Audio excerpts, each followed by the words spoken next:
I'm Sally Russell. Thanks for tuning in to this episode of Hick Talks. Welcome to Helsingborg, a series of podcasts in English designed to demystify the city of Helsingborg for its international residents.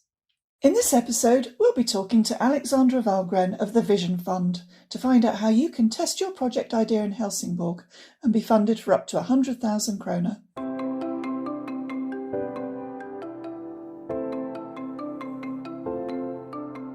Hi, Alexandra. It's great to see you. Hi, it's great to see you too, Sally. Thanks for joining us today. I thought it'd be really great to have you on the podcast series because, as you know, first of all, this series is actually made possible with support from Vision Fund. Thank you very much. So that's a great start, and I thought it'd be really helpful and really good to chat with you as well, because Vision Fund is such an interesting and such a cool possibility for so many people in Helsingborg. So it's really good to spread the word, let them know what's available and what they can do, because I think it's a really exciting initiative. Thank you. That's very kind words. And I'm super happy to join the podcast. And I'm just super excited that you guys are doing this. I really think that this is for the best of Helsingborg. So shoot away. What's your first question? Okay, thanks very much. So, first question is, how long has Vision Fund been running? It has been running for about 7-8 years. It was launched in 2014. When the city also launched their vision of 2035, they launched a vision of how the city would look like, feel like, how it would work until 2035, just to have an equal goal for all of us that lives in the city, but also all of us that works in the city, because we are 10,000 people that works within the city of Helsingborg. So we've been running for a long time. And we have granted over 110 projects, and that's the beginning.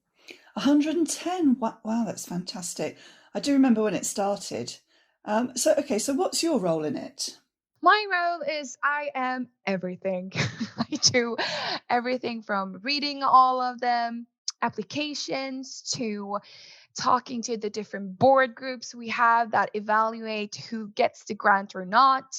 I do all of the marketing, all of the social media. I stand on every stage that I usually can stand on. Right now, it's not so much. And I also do the strategic work, like what's the next step? How can we make it even bigger? How can we make people realize that this is one of a kind fund? Because this only exists in Helsingborg in the entire world. The unique part of the Vision Fund is that it's a mixture of being a fund for innovation, culture, but also social work. And usually a fund is either one of them. And this is a combination of them. And we evaluate every project from how innovative is it? How new is this project? But also how much does it give back to the society? That's fantastic, Alexandra. Thank you. I've actually been meaning to ask you whether there was anything like this in Sweden, let alone in the world. So to hear that it's really quite unique, that's amazing. Yes, there is one similar fund in a city just right outside of Stockholm. It's called Botkyrka. And they have a fund that's called Kreativa Fonden, the Creative Fund. But they mostly work with creative projects and culture, mostly culture projects. But they have the same way to evaluate which project gets the grant or not. Great, thank you. And you were talking just now about Vision 2035. It might be good just to talk about that a little bit. What kind of areas does it include? Absolutely. The vision is about how the city of Helsingborg could be more sustainable. It's about how we could be more creative, but also how we can gather a better community, and also how we can make the city more global. So it's all these huge different areas. It's really like a bit of a generic vision, but it's all about how we connect these different words. Like, how do we build a community that is creative, but also global? It's a way of seeing the future in front of you that everybody can relate to. Fantastic, thank you. No, I think it's very exciting. It certainly does give people some real opportunities that if they've got a great idea for the city, then they can actually find a way of making it a reality. And I also remember from the application that I had to do that you don't even have to live in Helsingborg to apply for the Vision Fund, do you? No, anyone in the world can apply to the Vision Fund. We had actually an application during 2020 that was from Argentina. Unfortunately, they didn't get the grant, but they were very close, and we had a fantastic collaboration, and we talked a lot, and we learned a lot. And we usually have people from all over Sweden applying, and usually we always have one person who gets the grant that doesn't live in the city, because this is all about making a city better and making a city more creative and innovative. We need help from the outside. We cannot only think of what already exists. So they don't have to live in Helsingborg, but the project must have to be for the benefit of the people of Helsingborg. That's right, isn't it? Yes, the project must be done in Helsingborg, or it has to be for the citizens of Helsingborg. So you can do something online, but then you have to like aim it towards Helsingborg, because we give out tax money from the citizens of the city of Helsingborg, and then we have to give back to them. And we give out 1 million kroner a year. Wow, okay, thank you very much. So you must have seen some really interesting projects in your time with Vision Fund. Can you perhaps tell us about a few of them? I would love to. Of course, I have a lot of projects on my mind from 2020, because it was such a strange year. And we actually had a special made fund for projects that could do something to help the corona situation. And one of those projects was called Mobile Sound Gallery. So it is a little sound gallery that is mobile, and you can transport it from one place to another quite easily. And this gallery took contemporary art, to elderly homes before the complete lockdown in Sweden, and show them you can create art out of sound. It's a very like artistic way and contemporary way of producing art. And the idea owners wanted to do this to the target group of people that were over 70 years old, to give them something back in this specific time of history where they not offered anything except people behind masks. And this is still running because they had to end it halfway through because of the lockdown. So hopefully they will start doing this again during the spring. We'll see what happens. Otherwise, they will do it during the summer and maybe during the first time of the fall this year. So that's one really cool project.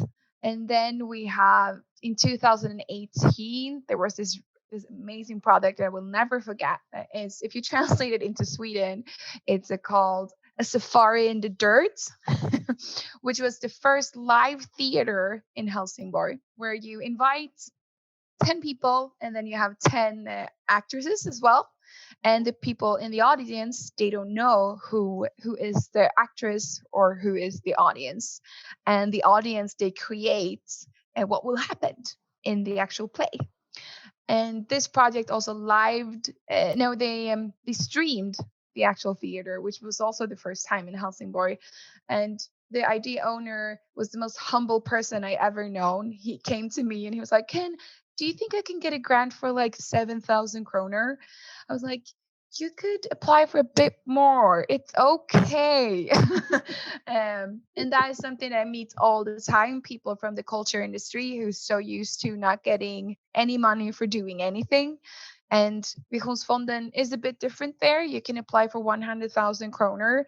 And if your idea is really fresh and really innovative and creative, you usually get the grant as well. And it was just so amazing giving him this grant and watching the results, and giving resources to a really creative person is one of the most beautiful things I've ever done. And to see what they create out of it, it's a really important thing that happens way too rarely in our community and in our society right now.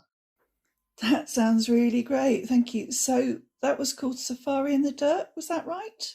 Exactly. And safari is smutsen on Swedish. Yeah. Okay, yeah. So given that a lot of the people listening to our podcast are going to be in our international community, Do you need to speak Swedish to apply for funding or to be a Swedish citizen? No.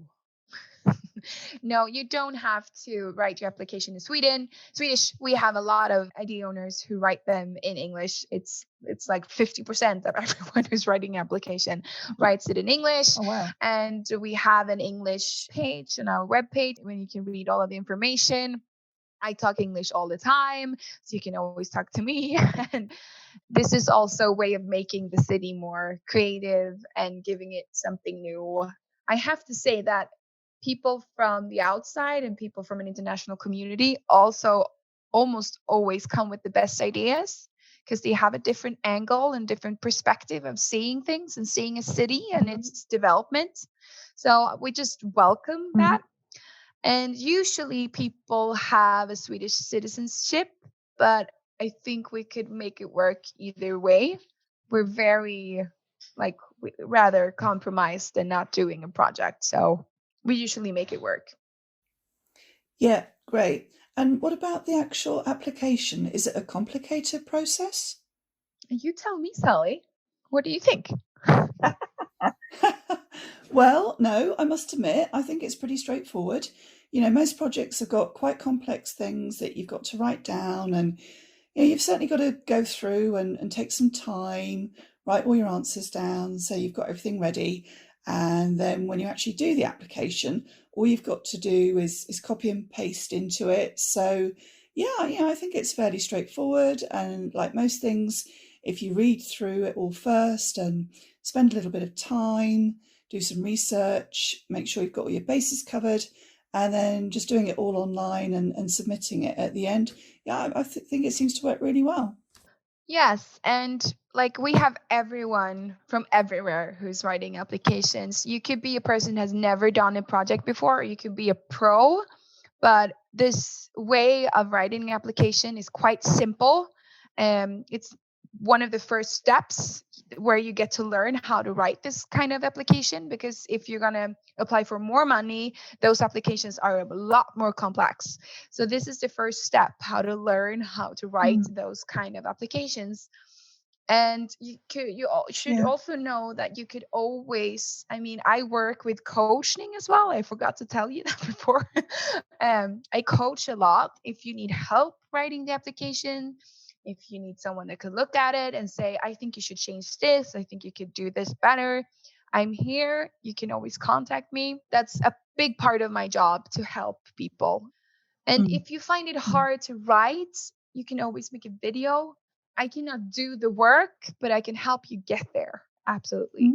Oh, yeah, that's really cool. And I think that's one of the aspects of Vision Fund that has really changed quite a lot over the years, because knowing that there's this resource like you, this friendly face, and you can actually email or telephone or in normal times meet. Well, we can speak to you. I know you can't actually guide what we're writing, but you can at least give a little bit of feedback, and that helps an awful lot, really. So I was going to ask if you've got any hints or tips for people thinking about applying. I do.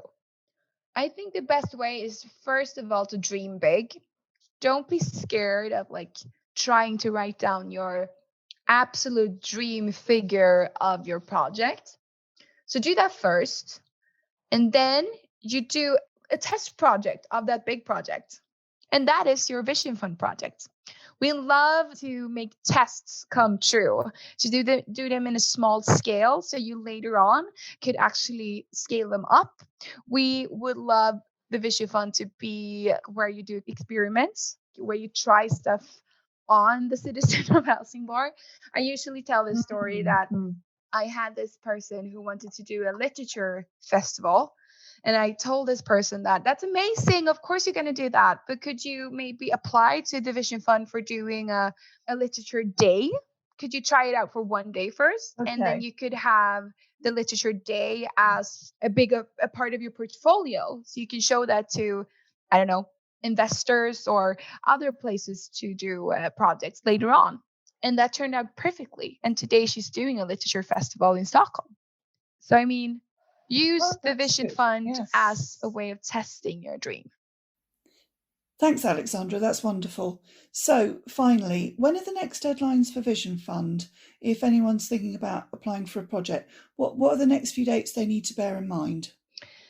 Absolutely. We have 3 deadlines every year, and the first one is on February 21st. And if you can't make it in time until that one, you have to wait quite long because the next one is in August and it's August 15th. And then the last one during 2021 is October 31st. So there's 3 deadlines: February, August, and October. And please set up a coaching session before you send in your application, because I also look at application drafts, so I can help you guys with your actual application. Fabulous. And what's your email address, or where can people find it? Yes, I would send an email to visionsfonden@helsingborg.se. And you can also find all this information in English on www.helsingborg.se/vision fund. All right. Well, thank you, Alexandra, for all the information. I'm sure a lot of people will be inspired to think about what they can do with Vision Fund. I'm really looking forward to seeing you again in real life before too long. And let's hope for a return to some kind of normality soon. I hope so too. All right. Thanks very much and have a great day. You too. Bye-bye.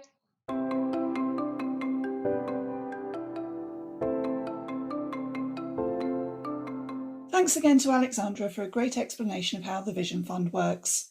If you'd like to find out more, you can read about it on the helsingborg.se website, where there's information in both English and Swedish. Thanks also to everyone for listening. We hope you found this episode useful. As always, thank you to the Vision Fund for their support in making this podcast series possible. If you've got any thoughts or questions for HIC, you can find us at www.hiconnections.eu. On social media, we're on Instagram at HIConnections, and on Facebook and LinkedIn, we're at Helsingborg International Connections. We'd love to hear what you think, so please get in touch. Join us next time when we'll be talking to Soraya Axelson of H22 to find out all about the citywide expo that's happening in 2022 and how H22 acts as an engine for innovation and citizen engagement.